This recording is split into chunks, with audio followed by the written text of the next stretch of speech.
Hi friends, అందరికీ నమస్కారం. ఓం శ్రీ మాత్రే నమః. నాన్న, కొందరు సబ్స్క్రైబర్స్ అడుగుతున్నారు, వాళ్ళ కోసము, అందరి కోసము టమాటా రసం చేస్తున్నా నాన్న. చూడండి అది ఎలా చేయాలనో చూపిస్తా. వాటికి కావలసిన పదార్థాలు చూడండి నాన్న. రసానికి కావలసిన పదార్థాలు: 4 టమాటాలు, బాగా ఎర్రగా పండిన 4 టమాటాలు, కొద్దిగా చింతపండు నాన్న, ఒక్క 5-6 రెబ్బలు మాత్రమే చింతపండు నానబెట్టి పెట్టిన, కొత్తిమీర, కరివేపాకు, ఎల్లిపాయలు, జీలకర్ర, ధనియాలు, మిరియాలు, పచ్చిమిర్చి. ఇవి పోపుకు నాన్న. ఎండుమిర్చి, మెంతులు, ఇంగువ, పసుపు, జీలకర్ర, ఆవాలు. ఇప్పుడు ఈ టమాటాలు ఏం చేద్దాము, ఇలా కట్ చేసుకొని, ఈ టమాటాలు ఇలా కట్ చేసుకుందాము. కట్ చేసుకొని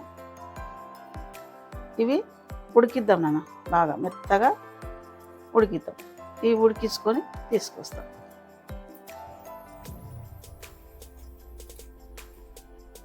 ఇలా ఈ టమాటా ఉడికిద్దాం. ఓకే నాన్న, ఇదో 4 టమాటాలు ఇలా ఉడికించిన నాన్న, మెత్తగా ఉడికించి ఈ తొక్కలు ఇలా తీసేద్దాం. ఇది మొత్తం ఇలా తీసేసి చింతపండు దాంట్లోనే వేసేద్దాము.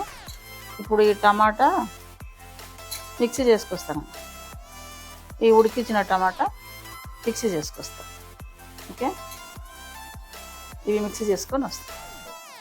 ఇదో నాన్న, ఆ ఉడికించిన టమాటాలు మిక్సీ చేసుకొచ్చినాం. ఇప్పుడు టమాటా ఉడికించిన వాటర్ ఉంది కదా, ఇందులో వేసేద్దాం.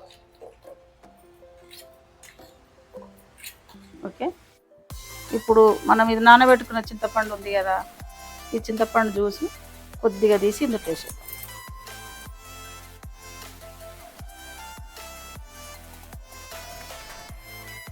కొద్దిగా వేద్దాం, ఎక్కువ అవసరం లేదు, కొద్దిగా.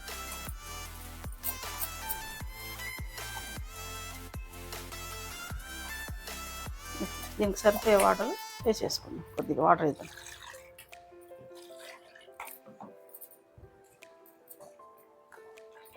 జ్యూస్ అంతా తీసి ఇందులో వేసుకున్నాం.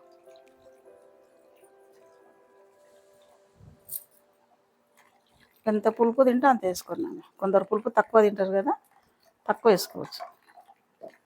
ఓకే, ఇలా మొత్తం చేసేసుకున్నాం. ఇదో నాన్న, ఇలా చింతపండు రసం పోసుకున్నాం కదా, కొద్దిగా ఇందులో సాల్ట్ వేద్దాం. 1 స్పూన్ వేద్దాం నాన్న, సరిపోకపోతే మళ్ళీ వేసుకోవచ్చు. ఓకే, మీకు ఏమన్నా పులుపు అనిపిస్తే, ఇంకా కొంచెం పతలా కావాలనుకుంటే కొద్దిగా వాటర్ యాడ్ చేసుకోవచ్చు. కొద్దిగా వాటర్ యాడ్ చేద్దాం. కొద్దిగా వాటర్ వేసేద్దాం. ఓకే, ఇప్పుడు నెక్స్ట్ ప్రాసెస్ చూస్తాం. ఇది స్టవ్ పైన పెట్టేద్దాం. ఇప్పుడు మనం ఈ రసం మొత్తము స్టవ్ పైన పెట్టుకుందాం, టమాటా రసం ఇలాగా. ఓకే, ఇప్పుడు ఇందులో కొద్దిగా కొత్తిమీర వేసేద్దాం, కొద్దిగా కరివేపాకు, ఈ పచ్చిమిర్చి కట్ చేసుకున్నాం కదా, పచ్చిమిర్చి వేసేద్దాం. ఓకే, ఇప్పుడు దీనికి ఇవి దంచుకుందాం నాన్న. ఈ ధనియాలు,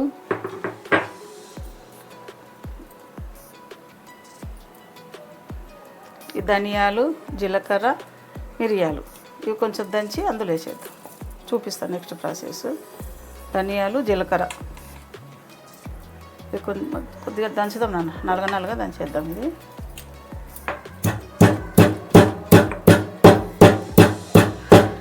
ఇట్లా రోల్ లేకపోయినా చిన్న మిక్సీ ఉంటుంది కదా, అందులో వేసేసుకోండి. చిన్న జార్లో అన్నీ కలిపి ఒకేసారి వేసుకోండి. ఇదా నాన్న, ధనియాలు, జీలకర్ర కొంచెం మెదిగినాక ఎల్లిపాయలు వేసేద్దాం. ఓకే, ఎల్లిపాయలు వేద్దాం. ఒక 4-5 ఎల్లిపాయలు ఉన్నాయి, ఇవి వేసేసి ఇది కూడా కొంచెం ఇట్లా దంచుదాం.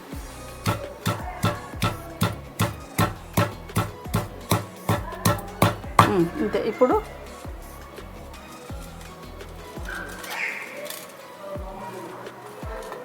ఈ మిరియాలు ఉన్నాయి కదా, ఈ మిరియాలు వేసి దంచుదాం. లైట్గా మిరియాలు ఎక్కువ దంచొద్దు, ఇట్లా అంతే. ఓకే, అంతే. ఇలా మొత్తం దంచేసుకోవాలి.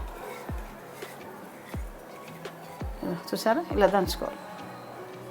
ఇప్పుడు నెక్స్ట్ ప్రాసెస్ చూపిస్తాం నాన్న. ఇప్పుడు పోపుకు బాండ్లు పెట్టి కొద్దిగా నూనె వేద్దాం నాన్న. రసానికి ఎక్కువ ఆయిల్ పట్టదు, కొంచెం 1-2 స్పూన్లు ఆయిల్, చిన్న టీ స్పూన్ ఆయిల్ వేసేద్దాము. ఇప్పుడు ఇది పోపు చేసుకుందాం. ఆయిల్ వేడెక్కిన తర్వాత కొన్ని మెంతులు నాన్న. ఓకే,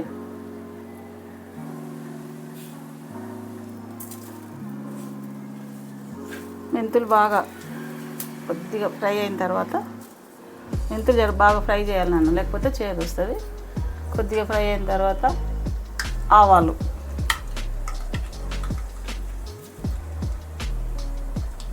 జీలకర్ర, ఎండుమిర్చి,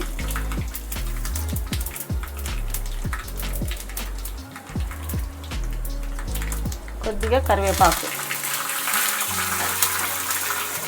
టమాటో, ఇది కొద్దిగా ఇంగువ, 1/2 స్పూను పసుపు. ఇప్పుడు మనం దంచి పెట్టుకున్న మిశ్రమం ఉంది కదా, ఇప్పుడు దంచి పెట్టుకున్నాం నాన్న. ఇది ఎల్లిపాయ, జీలకర్ర, మిరియాలు, ధనియాలు, ఇది ఇందులో వేసేద్దాం. వేసేసి ఎక్కువ ఏం ఫ్రై చేయొద్దు, ఇట్లా లైట్ ఇట్లా వేసి రసంలో పోసేద్దాం. సింపుల్ నాన్న ఈ రసం, కొద్దిసేపట్లో అవుతుంది.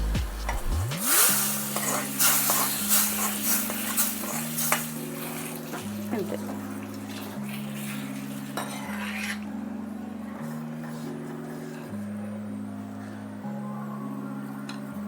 ఇదేనా, సూపర్ ఉంటుంది నాన్న.